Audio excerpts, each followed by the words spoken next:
esta oportunidad voy a presentar el trabajo que titulamos Fuegos, fogones y espacios de actividades domésticas, análisis de los recursos alimenticios de las estructuras de combustión en el sitio Pozo de la Chola, Valle de San Francisco, Jujuy, Argentina. Los autores Álvaro José Alabar, quien les habla, Gabriel Ortiz y Franco Quispe. Los fogones son más que depósitos de materialidad y lugares óptimos de conservación de restos vegetales y animales para los arqueólogos y arqueólogas. El hecho mismo de ser una estructura relacional lo hace un contenedor y a su vez el lugar por excelencia para la transformación de diversos materiales que entran en contacto con el fuego. Por ejemplo, el pasaje de crudo a cocido o tostado a hervido.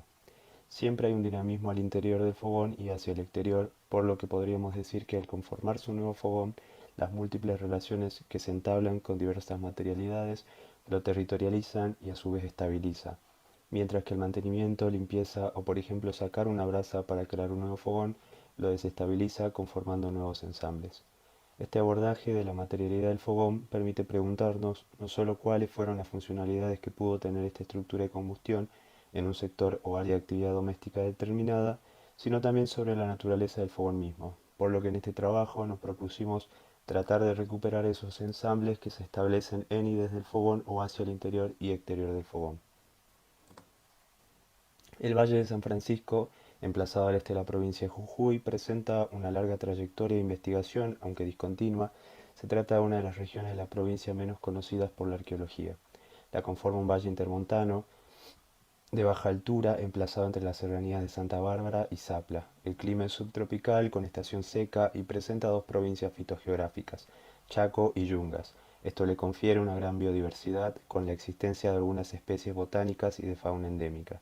El sitio Pozo de la Chola se encuentra emplazado en el fondo de valle en una terraza de origen fluvial y eólica sobre la margen derecha del río San Francisco.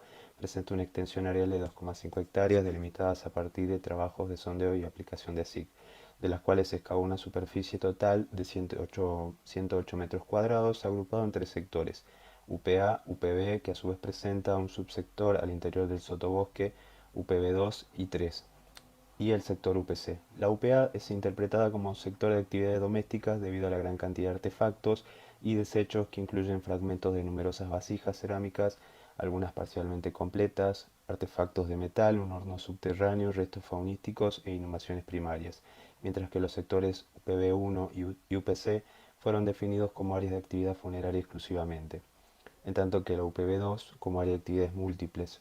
En este trabajo solo contemplamos los sectores UPA y UPB2, donde pudimos diferenciar tres estructuras de combustión, una en el sector UPB2 y dos en el sector UPA.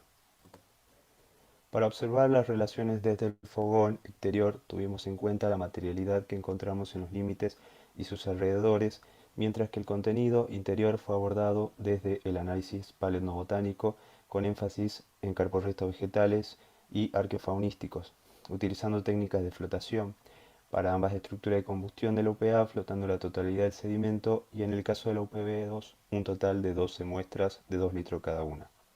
En ambos casos se utilizaron métodos comparativos con colecciones de referencia actuales para la identificación, así como estudios biométricos con la ayuda de una lupa binocular estereoscópica. El análisis cuantitativo para la fauna incluyó NISP y MNI, mientras que para los restos vegetales se utilizó conteo absoluto y presencia relativa. A modo de resultado, las estructuras de combustión fueron categorizadas como: en primer lugar, destacamos la lente de ceniza de la UPB2, que parece ser parte de un fogón mayor, de mayor envergadura que hasta el momento no pudimos excavar. Se encuentra a una profundidad de 50 centímetros y presenta una potencia de 7 centímetros de color blanco grisáceo y usa en dirección sur. Se encontraron escasos fragmentos cerámicos en el interior, abundante cantidad de carbón y restos termoalterados de microfauna, fauna malacológica y cáscara de huevos, además de restos botánicos. Hacia el exterior de la lente, en el piso podemos observar abundante cantidad de material arqueológico como cerámica y lítico. En círculos verdes se representa la abundancia de macrorestos termoalterados correspondientes a carporrestos de mistol y chañar y otros carporrestos que van decreciendo a medida que nos alejamos de la lente de ceniza.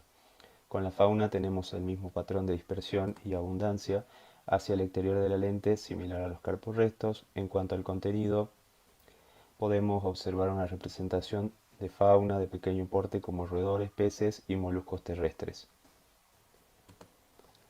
En segundo lugar destacamos a los fogones grandes. Acá incluimos al fogón en cubeta de la UPA, que tiene una potencia de 1,23 m de profundidad y un tamaño de 80 por 50 centímetros. Contenía carbones de tamaño grande y restos óseos humanos termoalterados correspondientes a un MNI de 4, un adulto, un juvenil y 2 infantiles. En conjunto con fragmentos cerámicos, alrededor del fogón se recuperaron fragmentos de pipas que corresponden a un número mínimo de 11, de las cuales una pudo ser remontada completamente.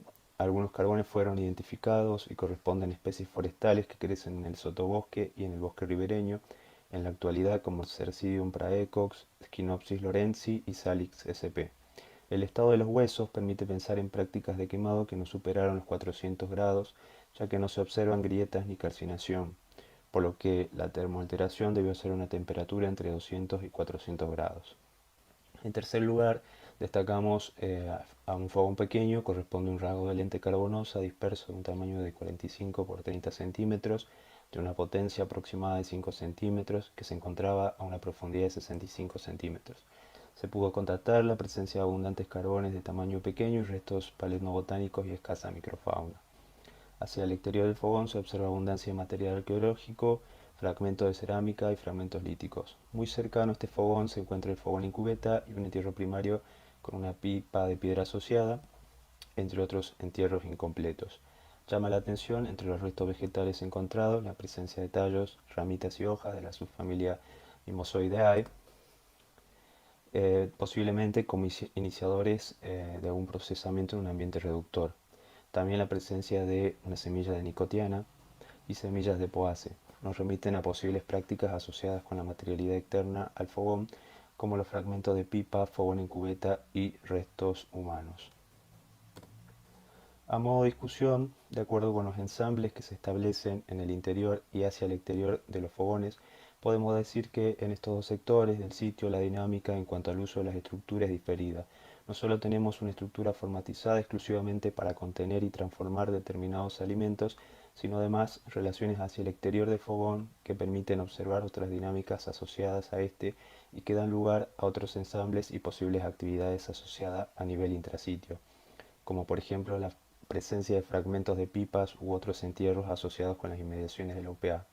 Esto es particularmente interesante si pensamos en prácticas de consumo y alimentación que superen nuestras barreras ontológicas, es decir, consumo y procesamiento de determinadas plantas y animales, para poner en cuestión a los conceptos mismos de consumo y alimentación que estamos acostumbrados en arqueología y que viene siendo objeto de debate en los últimos años.